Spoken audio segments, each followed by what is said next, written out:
Hello enemy lovers, स्वागत है आपका एनिमी मावरिक्स चैनल पर। और आज हम देखने वाले हैं गाची के एपिसोड नंबर 7 को। इसके पिछले एपिसोड की लिंक आपको डिस्क्रिप्शन में मिल जाएगी।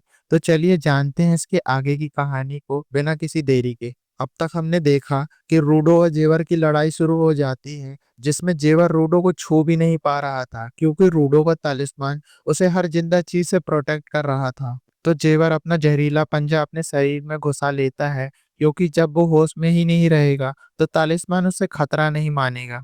अब जेवा जोर से चिल्लाने लगता है और पागलों की तरह रूडो पर अटैक कर देता है। रूडो हैरान हो जाता है कि यह होश में नहीं है, फिर भी कितना स्ट्रांग है, और रूडो को यहाँ से दूर चले जाना चाहिए, वरना इस लड़ाई में ग्रेस और फॉलो को भी चोट लग सकती है। लेकिन जेवर उसके सामने आकर उस पर अटैक कर देता है, और इस बार तालिस्मान उसे नहीं रोकता। रूडो किसी तरह उसका हाथ पकड़कर उसे दूर फेंक देता है, लेकिन जेवर फिर से चिल्लाते हुए खड़ा हो जाता है। रूडो को यकीन नहीं होता कि जेवर ने तालिस्मान से बचने का रास्ता इतनी जल्दी ढूंढ लिया।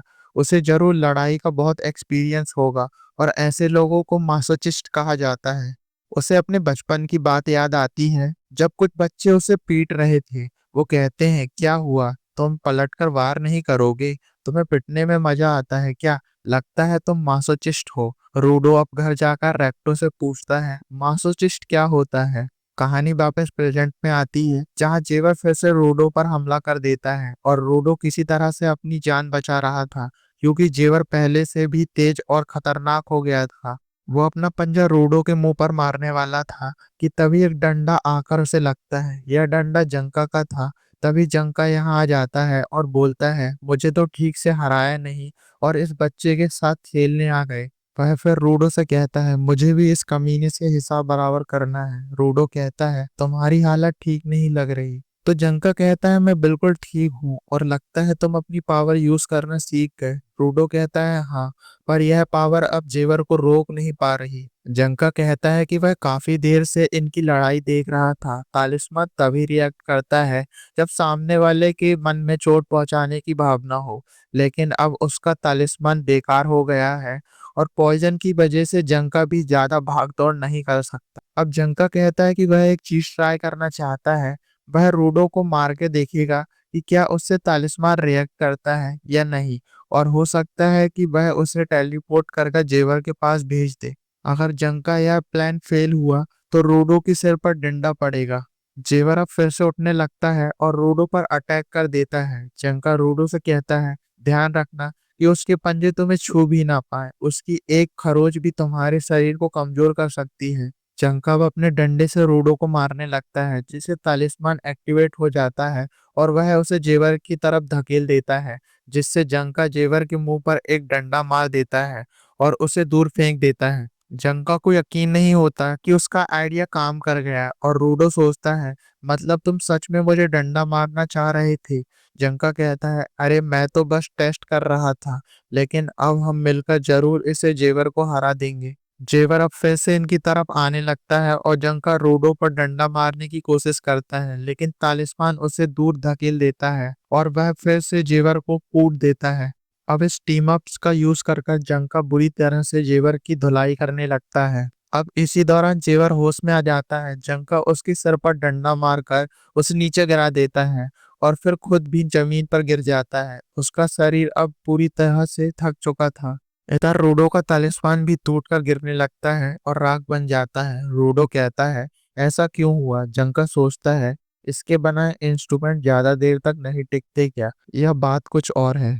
रूडो को बहुत बुरा लग रहा था कि ग्रेस का तालिस्मान उसने खत्म कर दिया। तभी रूडो को कुछ होता है और वह जमीन पर गिर जाता है, और जंका उसकी पीठ पर पंजे के निशान देख लेता है, और उसे समझ नहीं आया कि जेवर ने उसे पंचा कब मार दिया। इधर जेवर भी होश में आ गया था और बोलता है, पता नहीं मैंने बेहोशी में क्या किया, और कुछ अच्छा ही किया होगा। जंका को यकीन नहीं होता कि इतनी मार खाने के बाद भी जेवर चल फिर कैसे पा रहा है। जेवर बताता है कि उसके लेफ्ट वाले पंजे उसके शरीर का दर्द गायब कर देते हैं, और राइट वाले पंजे में पॉइजन होता है जो उसने जंका के अंदर डाला था, लेकिन उसका खुद का शरीर इस पॉइजन से इम्यून हो गया। तो जेवर पर इसका असर सिर्फ 10 मिनट तक ही रहता है, वहीं जंका पर इसका असर 30 मिनट तक रहेगा। तो वह उस पर फिर से स्टैब कर देता है ताकि अगले 30 मिनट तक जंका कुछ ना कर सके। इसके बाद वो रोडो के पास जाता है जिसका शरीर पैरालाइज हो गया था और वह कहता है अगर मैंने यह मिशन पूरा नहीं किया तो मुझे बहुत डांट पड़ेगी। और वह रोडो को उठाकर अपने साथ ले जाने लगता है और जंका उसे देखने के अलावा कुछ नहीं कर पाता। जेबा सोचता है कि उसके बाकी के दो साथियों को तो वह भूल ही गया, पर उनकी कैसे पड़ी है, कोई उन्हें आकर उठा ही लेगा। रोडो मन में कहता है कि वह बिल्कुल भी नहीं हिल पा रहा, उसकी वजह से ग्रेस और बाकी सब खतरे में है। जेबर उसी छेद के पास जाता है जिसमें से सब नीचे गिरे थे और छलांग मारकर बेसमेंट से बाहर निकल आता है, मगर वह देखता है कि यहाँ की दीवारें तो किसी ने तोड़ दी हैं। बाजू में उसे रियो दिखाई देती है और तभी इंजन यहाँ आकर जेबर के पेट में अपना छाता घुसा देता है। इंजन बाकी क्लीनर्स के साथ यहाँ रोडो को बचाने आ गया था और बोलता है क्या गंद मचा रखी है, चलो थोड़ी सफाई करते हैं। वो आगे कहता है हमारे साथियों को तुमने बेसमेंट में फंसा दिया ताकि वह मदद के लिए किसी को कॉल ना कर सके। कितनी घटिया हरकत है।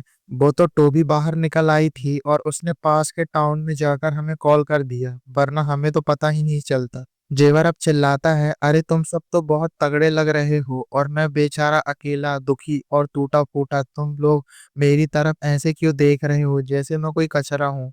I like it.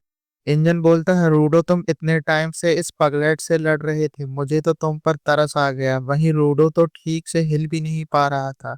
रियो कहती है अच्छा हुआ रूडो को ज्यादा चोट नहीं आई।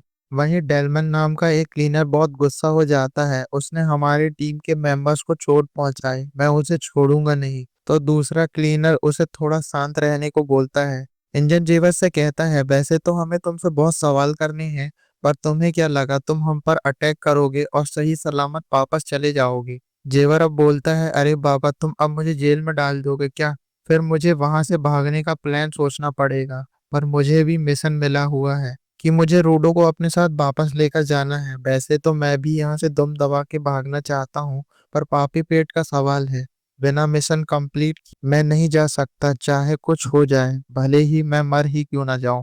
मैं अपने पंजे बाहर निकालकर इनसे लड़ने को तैयार हो जाता है, पर तभी इसके पीछे से कोई आ जाता है।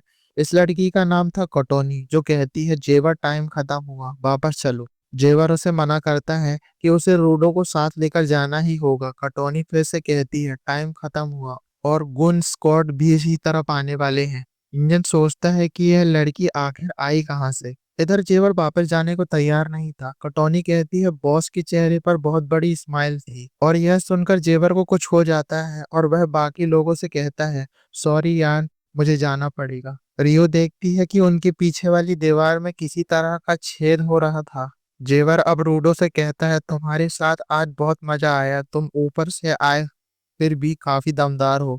रूडो अब बोलता है रुक कमीने, खेल अभी खत्म नहीं हुआ, तुमने जो ग्रेस के साथ किया है उसका हिसाब चुकाना पड़े।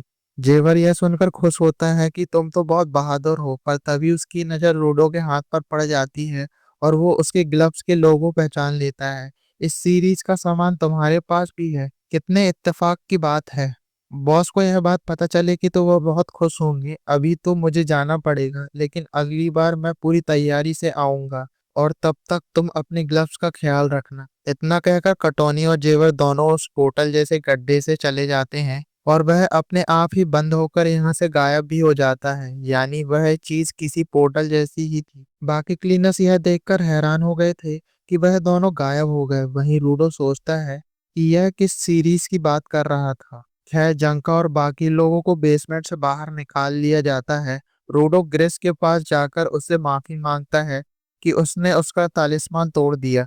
ग्रेस कहता है कि वह चीज उसे बहुत प्यारी थी, पर उसे खुशी है कि वह रूडो के किसी काम आ सकी और तुमने आज बहुत अच्छा काम किया। और यह एपिसोड यहीं एंड हो जाता है। तो दोस्तों आपको यह एपिसोड कैसा लगा कमेंट कर जरूर बताएं। वीडियो अच्छा लगा हो तो इसे लाइक और शेयर कीजिए। और अगर आप हमारे एनिमी मैवरिक्स पर नए हो तो हमारे चैनल को सब्सक्राइब कर बेल आइकन को जरूर दबाएं। मैं मिलता हूँ आपसे बहुत ही जल्द अगले वीडियो के साथ। शुक्रिया।